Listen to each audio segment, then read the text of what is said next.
Nouvelle de Jésus-Christ selon Matthieu. Chapitre 1. Voici la liste des ancêtres de Jésus-Christ. David est l'ancêtre de Jésus-Christ et Abraham est l'ancêtre de David.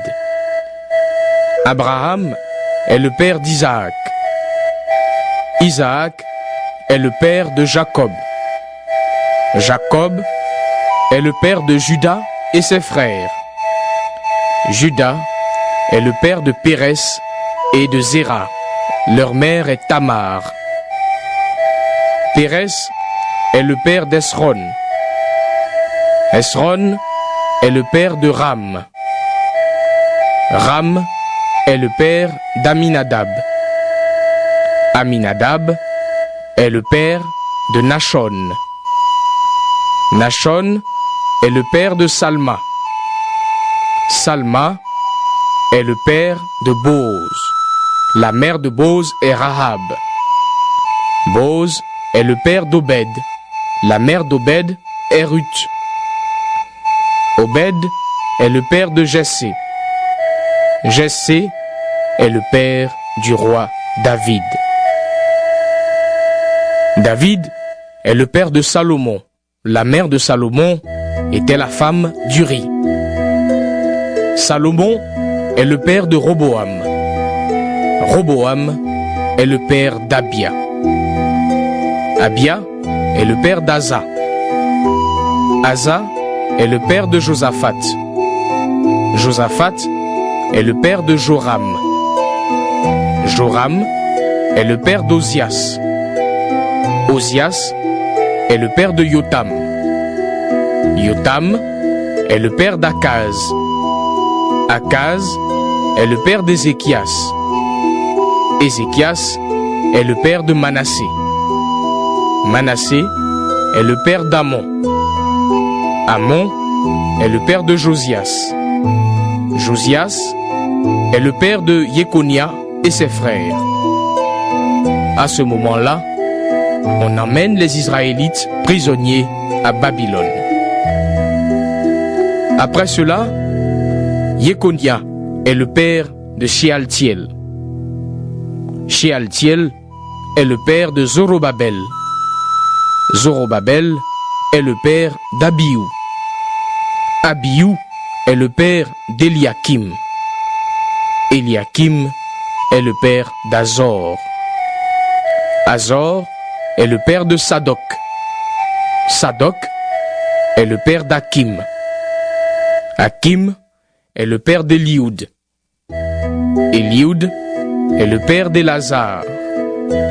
Élazar est le père de Mathan. Mathan est le père de Jacob. Jacob est le père de Joseph. Joseph a pris Marie pour femme et Marie est la mère de Jésus qu'on appelle Christ. Voici le total. Il y a 14 générations depuis Abraham jusqu'à David. Il y a 14 générations depuis David jusqu'à ce qu'on emmène les Israélites prisonniers à Babylone. Ensuite, il y a encore 14 générations jusqu'au Christ. Voici comment Jésus-Christ est né. Marie, sa mère, est promise en mariage à Joseph. Mais, avant d'habiter avec Joseph, Marie attend un enfant par la puissance de l'Esprit Saint. Joseph, son fiancé, est un homme juste. Il ne veut pas accuser Marie devant tout le monde, alors il décide de la renvoyer en secret. Au moment où il pense à cela, L'ange du Seigneur se montre à lui dans un rêve.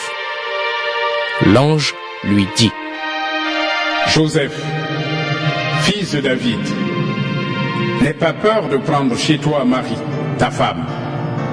Oui, l'enfant qui est dans son ventre vient de l'Esprit Saint.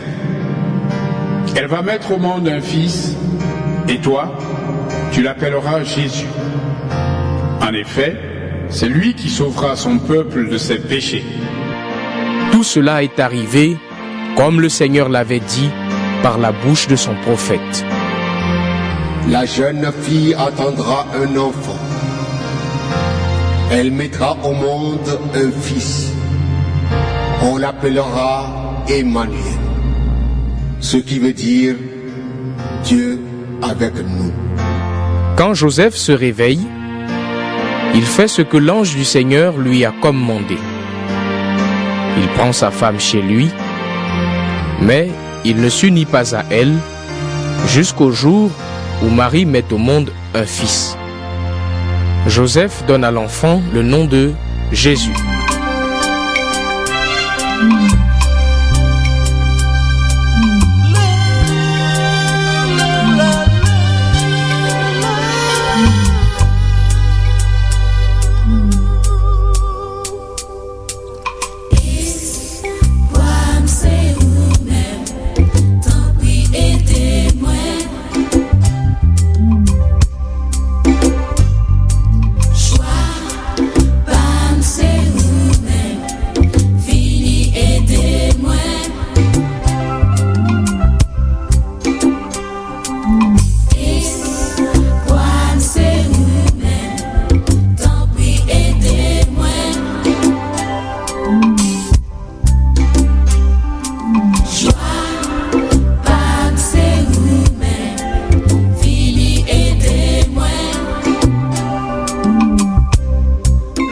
l'espoir de tout le monde. Si on l'a dit qui monde, lycée wa tout partout, c'est vrai lycée Seigneur. On nous coupe des vols, levez-moi nous au sol.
J'écouterai ce que dit Dieu, car il est droit pour qui l'écoute. Sa paix divine est sur tous ceux qui vont à lui quand vient le doute. Fidèlement, je veux le suivre, je veux marcher dans ses sentiers. Il est la main qui me délivre de la folie de mes projets. Ta bienveillance, ô Éternel, vaut mieux que tout ce que j'ai vu. Ma délivrance est sous ton aile, sur le rocher de ton salut. Ta bienveillance, ô Éternel, vaut mieux que tout ce que j'ai vu. Ma délivrance est sous ton aile, sur le rocher de ton salut.